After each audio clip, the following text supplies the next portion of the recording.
when I was thinking of something to do this morning, earlier this week, and I found this obituary in the Guardian of Harold Riley, who some of you may know, who's a local artist, quite a well-known artist actually, born in 1934 in Salford, and died 2 weeks ago in Salford. Lived in Salford all his life, apart from when he was training.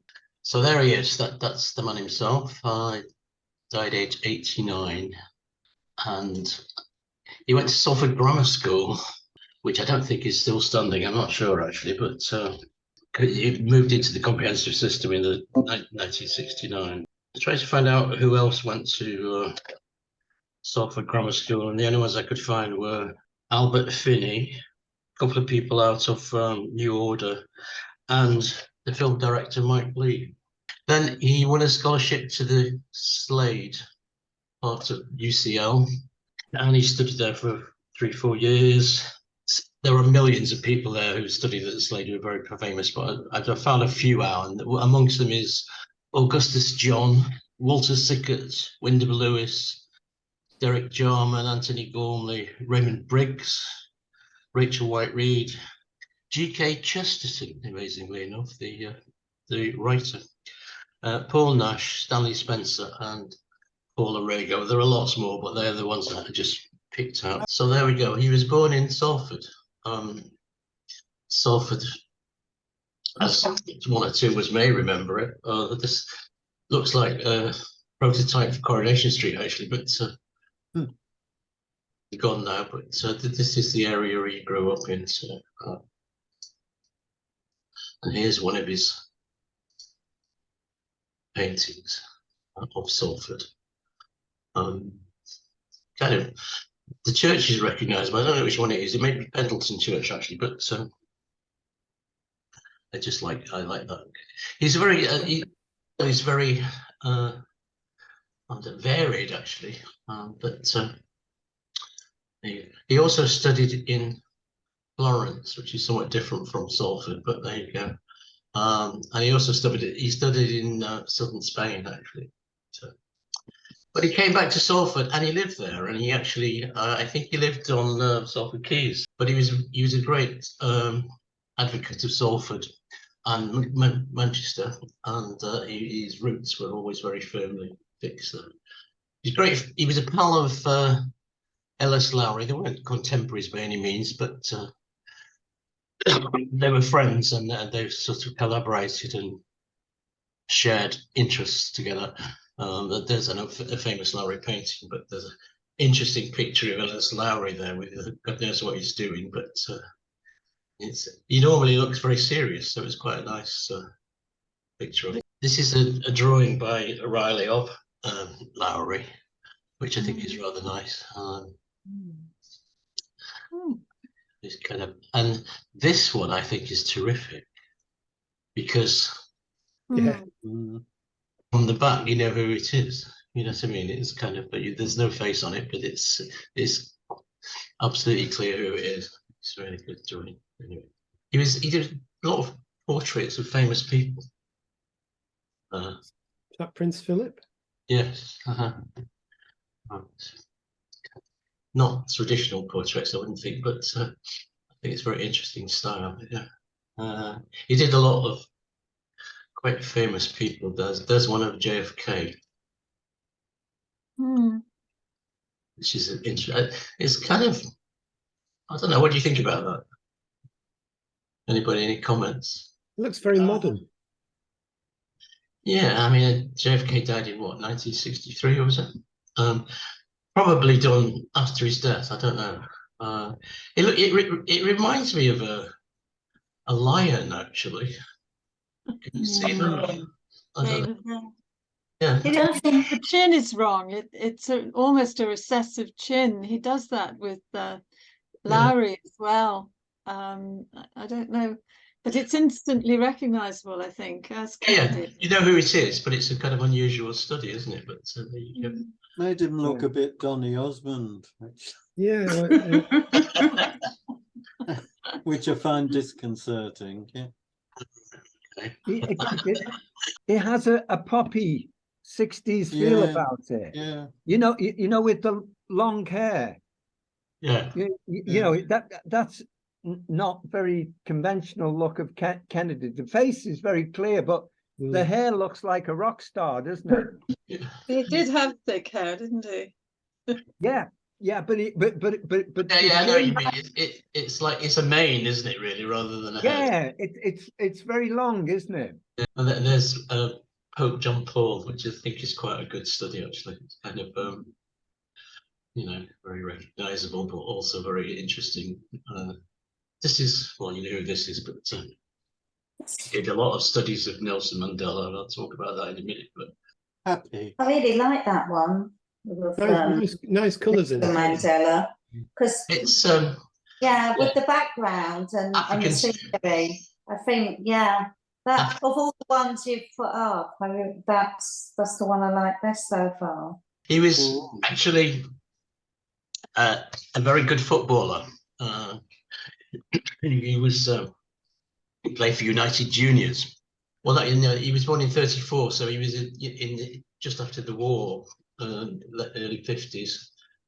He was his choice was going to art college or playing for United. So he was that good a footballer. But then he reflected later on that he actually chose to go to the Slade.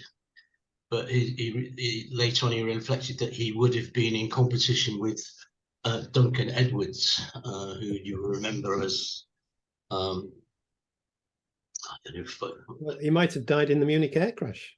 Yes, but they would be vying for the same position on the football field, so he felt that he made a good choice by going to the Slade. But this is Nick Faldo. His other love was he was very fond of sport in general, but this is Nick Faldo. He was a good golfer apparently in his later life. I think that's a very clever study of a golfer, actually. Yeah. Beckham. Yeah. This is an interesting study. Yeah. Taking a corner. Yeah. And this is a rugby match, which to me is almost moving. It's kind of like I don't mean emotionally, I mean kind of physically, you know. Yeah. Kind of You can feel them reaching feel them up. jumping for the ball, you know what I mean? Yeah. I like the crowd in the background. I think that works very well at the bottom. Yeah. And here's one of his two Salford ladies having his chat. You can see a Lowry influence there, can't you? Oh, this is interesting.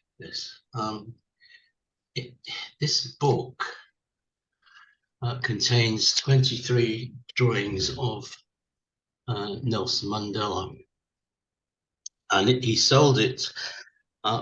It's £17,500 a copy. Not sure how many books he sold, but the proceeds were to go to Salford to promote art and in the Northwest and in Salford schools. So it was done for philanthropic reasons, and presumably enough copies were bought to set up a good archive and school for him. But he was very proud of this. You can see some of the drawings in the background that he took, and then they were all converted into this book. £17,500 is quite expensive for a book.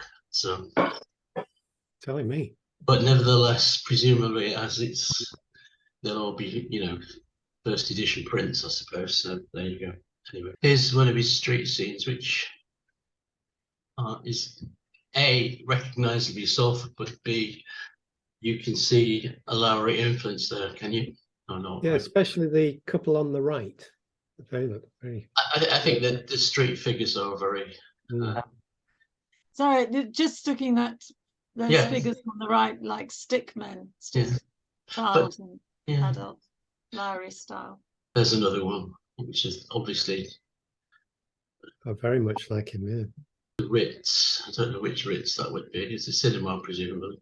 But, this is one of George Best. I think this is a terrific painting, actually. Yeah, that's a brilliant. One, yeah. He's very good on movement, isn't he? You really He's feel very good on movement. Yeah. and not You the really see the energy, can't you? And you know the Yeah. one about the rugby players, I saw you can see the weight of their feet in the grass. It's very clever. This is a industrial landscape, which again has a, for me anyway, the Lowry kind of look about it. You know, it's very gloomy. Do you think that would be Agecroft? Because that was the local pit. Yes, it probably could be actually. I mean, I remember Salford in the 50s, which was a grim place actually. It was kind of like you know, this kind of thing was the normal outlook. You know, it was kind of but it's changed quite a bit now. This I love. It reminds me of, I don't know, somebody like Raphael, or you know, that kind of Madonna. Yeah. Yeah. But Did he paint mainly in oils or watercolor or what? I think he painted in multimedia. I think he was, you know, he did chalk drawings and lots of pencil drawings and oils and watercolors. I think he was a very talented man actually, but probably not as well known as he might have been. I don't think he's a household name. Lots of people have heard of him in the Northwest, but Yeah, he's well known in the Manchester area, isn't he? And Salford. But he has an international reputation as well as kind of, you know, he painted people like Gerald Ford. He painted 3 different popes on commission, you know. He also painted Ina Sharples, but I don't know whether that counts. But Salford Council set up an archive at Fire Station Square, which, if anyone knows Salford, is opposite on the Crescent, just beyond the Crescent, opposite the university. This is a studio and archive open to young artists and all the rest of it to use.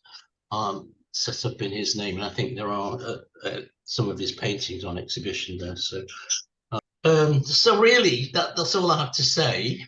If you want to go back and have a look at some of the paintings. Do you know where it is?